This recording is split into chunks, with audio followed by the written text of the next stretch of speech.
Hi guys, lahat ba may Christmas bonus na? Or kung wala man, nakapag-ipon na kayo ng sapat na pera para makabili ng phone ngayong 12/12 pero nalilito pa rin kayo kung ano mismo na phone model ang bibilin nyo? Well, wag kayong mag-alala dahil sa video na to, tutulungan ko kayo sa pamamagitan ng recommendations ko at each price level. So magsisimula tayo sa price range na 60,000 pababa. So siguraduhin yung panoorin nyo ng buo yung video na to dahil meron pa akong mga sorpresa para sa inyo.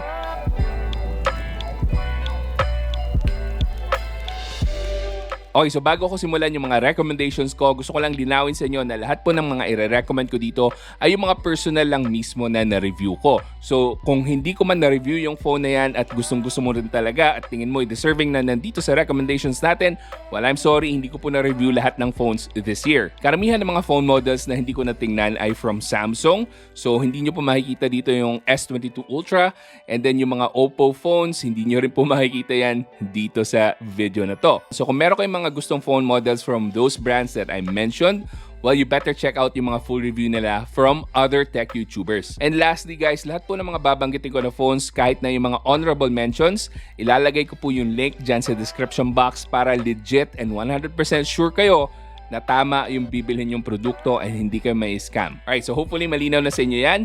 So let's start with the 60,000 pesos na price range. Yes, I know super taas ng start natin, but I'm talking about flagship phones here. Top-notch yung quality ng camera, and top-notch yung performance as well as yung premiumness ng build niya. And I would say guys, medyo maswerte ako this year kasi medyo marami tayong na-try na flagship level phones. Na-try natin yung sa Honor, sa Huawei, sa Vivo, sa Xiaomi, and then of course na-try din natin yung sa Apple, yung iPhone nila. Pero just a disclaimer guys, medyo nasa ibang level po yung iPhone kasi mas mahal pa siya sa 60,000. So kung naghanap kayo ng higher than 60,000, I can highly recommend yung ginagamit kong daily driver, iPhone 14 Pro. But anyway, that's beside the point. Balik tayo sa 60,000 price range. Anong phone nga ba ang nagpatibok sa puso ko na talagang natipuhan ko and napusuan ko na ito yung gawin kong daily driver? Well, there's only one clear answer and you will know this kung matagal ka na nakasubaybay sa page ko and sa YouTube channel dahil madalas kong gamitin yung watermark nito. So this is the Xiaomi 12S Ultra. Now, is this the best camera phone you can get? Definitely not. Mas maganda po yung Huawei Mate 50 Pro dito. And I can tell you that with 100% confidence. Pero, bakit ito ang mas pinili ko? Yung biggest thing for me is yung zoom lens niya. So, meron tong 5x optical zoom. And I know yung S22 Ultra has a 10x optical zoom. And that would be so much better, I guess. But again, tulad ng sinabi ko, yung mga babanggitin ko lang po dito, mga i-recommend ko lang po dito ay yung personal ko na na-review dahil hindi ko naman po natingnan yung S22 Ultra. So bakit ba napakalaking bagay para sa akin yung 5x optical zoom? Kasi ito mismo, legit siya na naka-zoom siya, na hindi siya digital, hindi po siya fake zoom. It's a real camera lens zoom.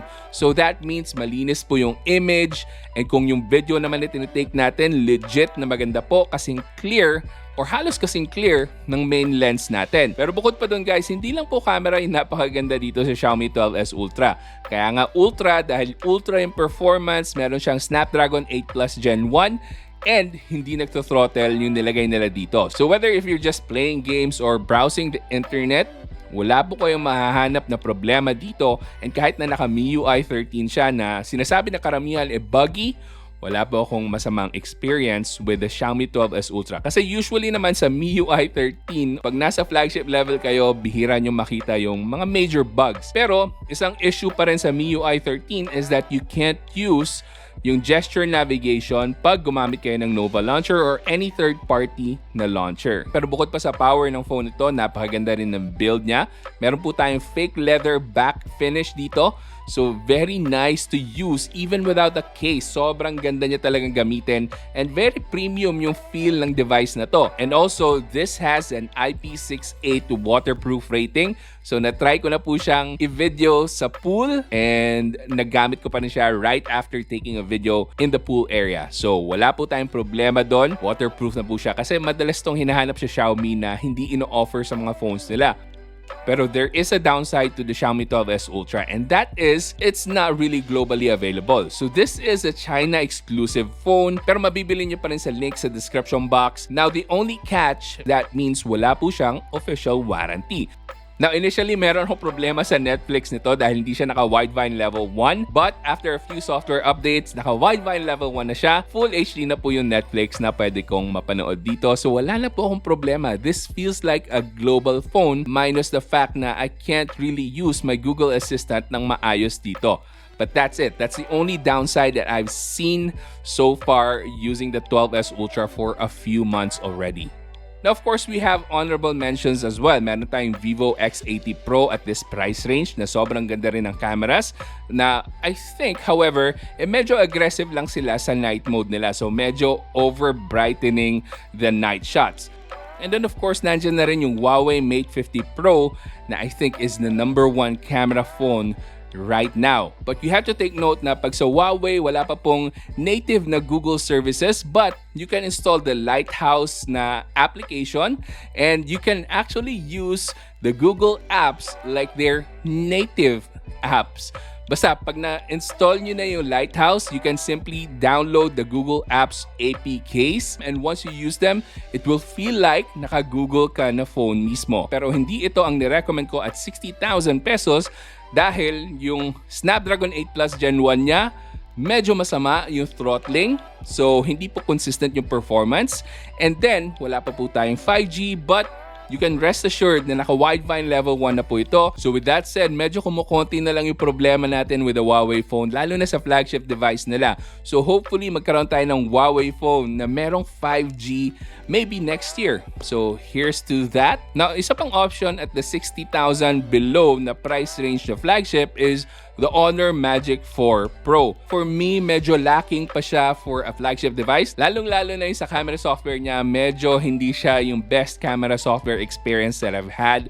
Especially on a flagship phone na you want it to be really seamless pagdating sa camera niya. So there's a lot of improvement needed para sa Honor Magic 4 Pro. So we'll see next year if makapag-review tayo ng Honor Magic 5 Pro. Now before we move on to the next price range, I just want to give a quick shout out para dito sa Google Pixel 7 Pro. So there's only one reason kung bakit hindi ito yung top recommended phone ko, considering na para sa price range niya and sa value na makukuha mo, it's one of the best. Lalo na sa camera niya, yung build niya, tingnan niyo yung itsura niya, very unique and very satisfying gamitin to dahil very stock Android experience yung makukuha mo with the Google Pixel 7 Pro. And of course, nandiyan rin yung gusto ko, yung hinahanap ko talaga, yung 5x optical zoom lens. Pero dahil nasa Philippines ako, yun lang po yung main drawback dito sa phone na to. It's not officially released. So number one, kung warranty ang hanap mo, you won't get that here locally. So you will have to ship it back kung saan mo man binili.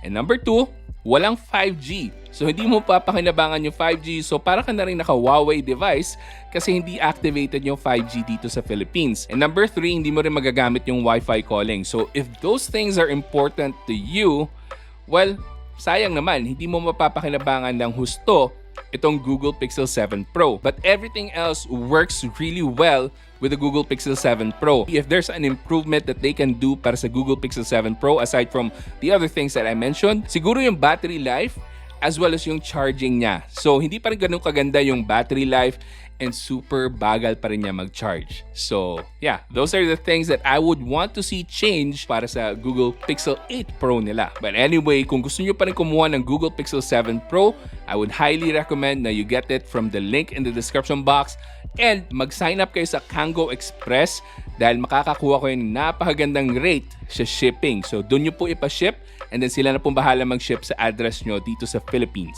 Alright guys, so let's move on sa 40,000 and below na flagship level phones. At this price range, magugulat kayo sa recommendation ko. It's none other than the Moto X30 Pro, or what others will know in the global market as the Motorola Edge 30 Ultra. This is one of the best value flagship phones you can get right now. You can get this at the link in the description box for around 35,000 pesos or even lower pag naka-sale siya. So check out niyo po itong Moto X30 Pro. This is a China ROM phone but don't get it twisted. Napakadaling i-install po ng Google Play dito. Meron po itong English language. And also, you can let the store mismo install the Google Play para hindi na kayo ma-hassle. And this has a Snapdragon 8 Plus Gen 1. So napakaganda na po ng thermals nito. So kung mag-gaming kayo, kayang-kaya po niya. And speaking of gaming, napakaganda rin ng display nito. It has a 144Hz OLED display and very colorful and very vibrant. And naka-curved edge din po yung design nito, giving this a very premium feel once you hold it in your hand. And yung body niya is metal yung frame. Meron po tayong mga antenna bands all around the phone. Meron ditong 200 megapixels na camera. Now let's put aside the fact na medyo gimmicky yung 200 megapixels, but the fact that it takes great photos and better photos at that than the Xiaomi 12T Pro na kaka-release lang din na it's another option you can get as well if you want local warranty. Better po yung camera nito versus the Xiaomi 12T Pro dahil yung sa image processing na nilagay ni Motorola is much better. So kung pagpipilian mo itong Moto X30 Pro versus the Xiaomi 12T Pro, mas pipiliin ko to. But again, if you want local warranty, meron po safe choice. This is the Xiaomi 12T Pro. Almost the same specs as the Moto X30 Pro. But again, you have the Xiaomi flavor para dito sa phone na to. I think there's another solid option at this price range. Yan yung OnePlus 10T. However, tulad na sinabi ko guys, basta hindi ko na-review personally, hindi ko po isasali sa list or hindi ko po i-recommend myself. So you have to check out yung reviews ng OnePlus 10T and decide for yourself kung mas bagay ba sa'yo yun. Alright, so next naman, let's move on to the 30,000 peso price range. I think dito marami sa inyo ang pipili talaga ng phone dahil ito yung nakikita ko madalas tinatanong sa akin na budget level nasa 30,000, 25,000, and 20,000 price range. So para dito, wala po talagang clear-cut winner para sa akin. But ang pinaka-favorite ko so far this year is this one. This is the Realme GT2 Pro. Napakaganda, flagship level ni Realme na Snapdragon 8 Gen 1. So take note, 8 Gen 1, the non-plus version. So doon pa lang, siguro magkakaroon na kayo ng hint na hindi po ito for hardcore gaming. So if you wanna game on this is more for casual gamers. Pero ang pinaka nagustuhan ko kasi dito is yung overall looks ng phone na to. Tingnan nyo naman, very sleek, very elegant, and kakaiba talaga yung texture niya. Gustong-gusto ko talaga yung camera output niya. Napakaganda. Sony IMX766, very consistent. And yung video output niya, very stable as well. 4K 60 frames per second. Yung display niya, umaabot ng 1440p resolution. And then meron tong 120Hz refresh rate. This is definitely a good phone from Realme. Hindi ko mag-gets kung bakit hindi nila nilabas dito locally sa Philippines itong Realme GT2 Pro. I think this would have sold really well. Napakaganda ng value na pwede nyo makuha for this phone. So with that said guys, that means dyan lang po sa link sa description box nyo pwedeng bilhin itong Realme GT2 Pro. Now kung gusto mo ng alternatives dahil gaming ang focus mo talaga for this price range sa budget mo, pwede mong piliin yung Lenovo Legion Y70 or the OnePlus Ace Pro. Now take note, yung OnePlus Ace Pro is the same as the OnePlus 10T but it's cheaper dahil China ROM, but also flash to global ROM. Pero ilalagay ko na rin po yung link dyan sa description box. It's a solid choice dahil napakaganda ng value na pwede nyo makuha for a gaming phone. Pareho pong Snapdragon 8 Plus Gen 1 yung dalawang phones na binanggit ko. But also take note na wala po silang local warranty. So that means kung masira man yung Y70 or the OnePlus Ace Pro, you will have to send it back to China para ma-claim mo yung free warranty. Na merong magsasabi sa inyo, nako, Pinoy Tech Dad, gusto ko po sana yung may local warranty, hindi po ako risk taker. Well, wag kayong mag-alala dahil meron tayong dalawang options at this price range at 30,000 and below. And that is number 1, parehong pang gaming to the Realme GT Neo 3 and the brand new Xiaomi 12T. So parehong naka-Dimensity 8100 chipset and parehong mabilis yung fast charging nila. Ito 150 and to 120. So you can't really go wrong with either one. Depende na lang talaga kung ano yung mas preference mo. Mas gusto mo ba yung Realme UI or mas sanay ka sa Xiaomi UI, MIUI 13. Pero kung ako po yung tatanungin niyo, mas pipiliin ko po yung Realme GT Neo 3 for the faster charging and the better camera. So meron tong Sony IMX766 na camera as well. Now, marami sa inyo ang baka madismaya na naka-Poco F4 GT kayo and hindi ko man lang binanggit yung phone nyo.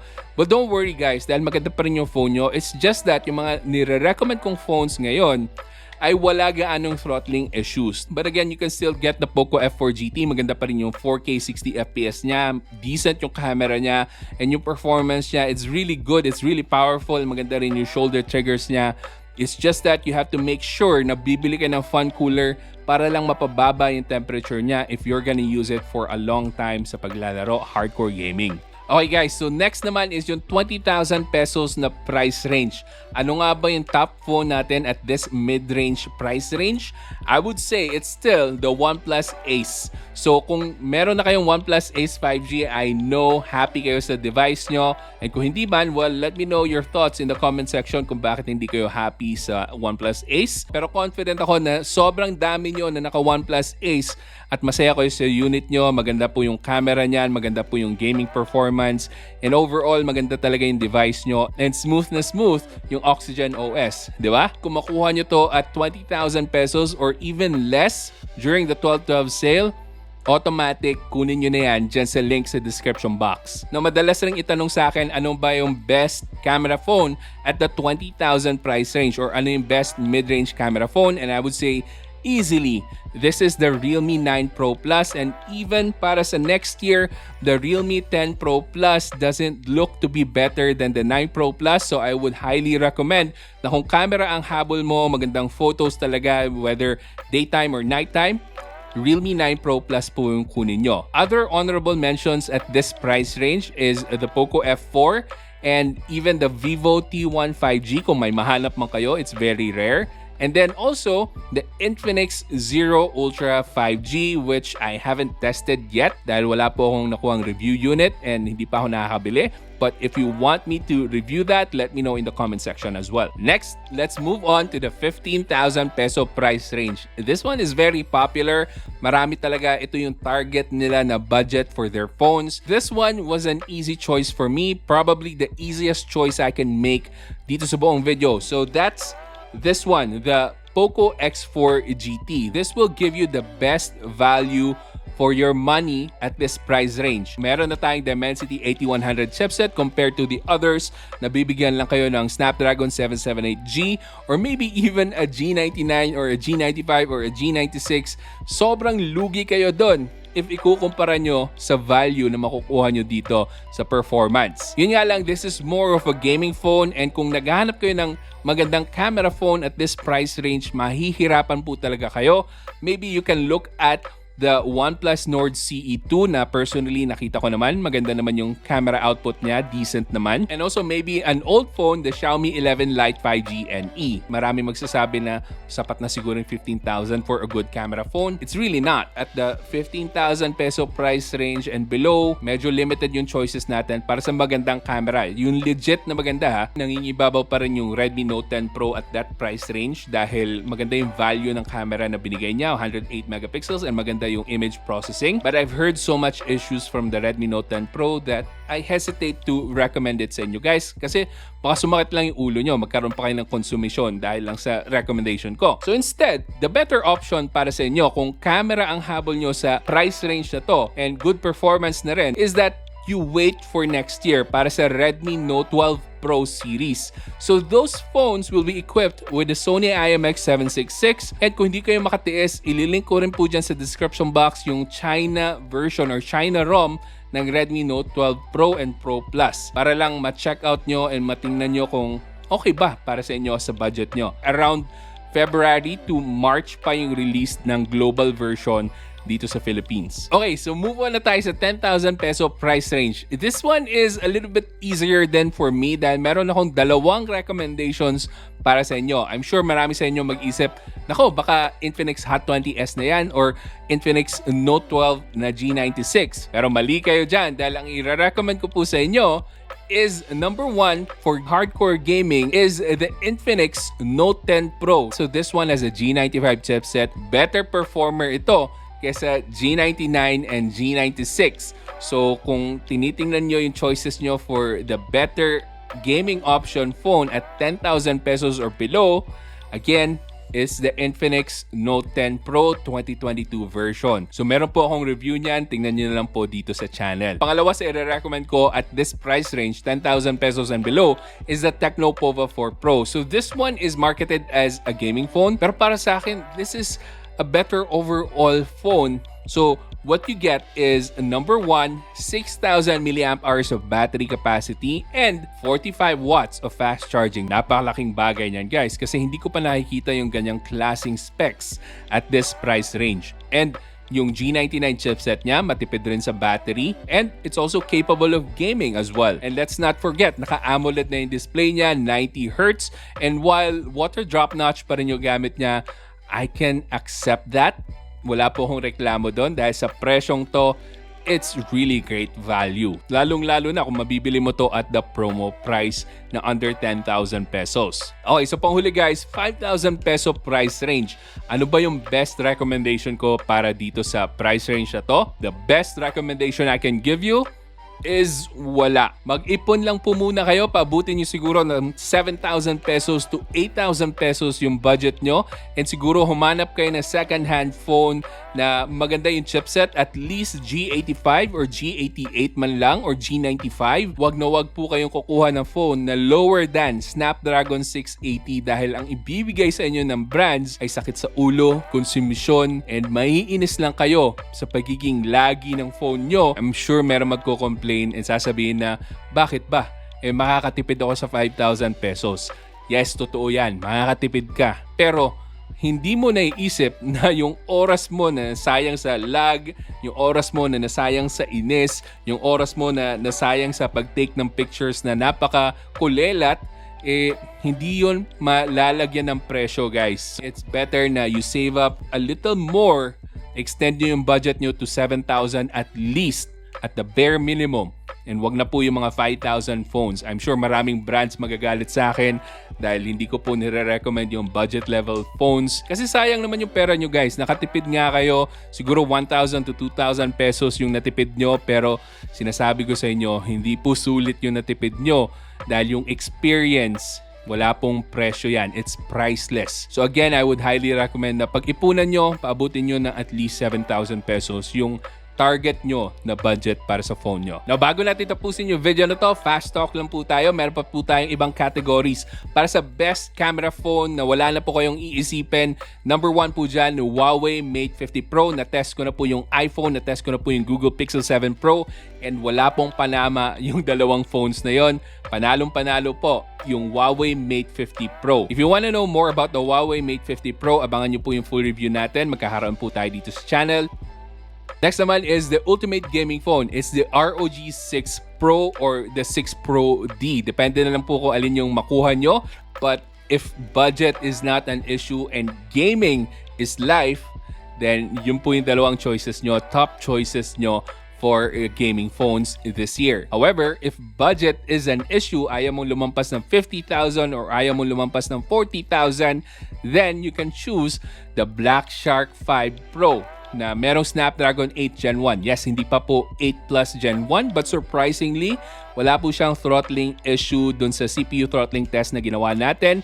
You just have to take note na if you want it to be cooler, you have to use or you have to buy the Black Shark fan cooler para lang mapababa nyo talaga yung temperature and you can continue gaming without any issues. Pero kung gusto nyo ng sulit gaming, best value gaming phone, it's either the Poco X4 GT kung limited pa yung budget mo, hindi ka lalampas ng 20,000 pesos. Pero if nasa 20,000 pesos to 25,000 peso price range ka, it's the Lenovo Legion Y70. Hands down, one of the best gaming phones you can find in the market right now. Lalong-lalo na kung value ang hanap mo. At panghuli naman guys, best looking back panel design this year. Few choices of mine are the Realme GT Neo 3 na Naruto Edition. Nililink ko po dyan sa description box. The Nothing Phone 1. Kakaiba po kasi yung back panel niya. And then the ROG 6 Pro. Kita nyo naman. Lastly, the Google Pixel 7 Pro. dahil dito sa visor niya. Alright guys, so those are my top recommendations for the different price range ng mga phones this 2022.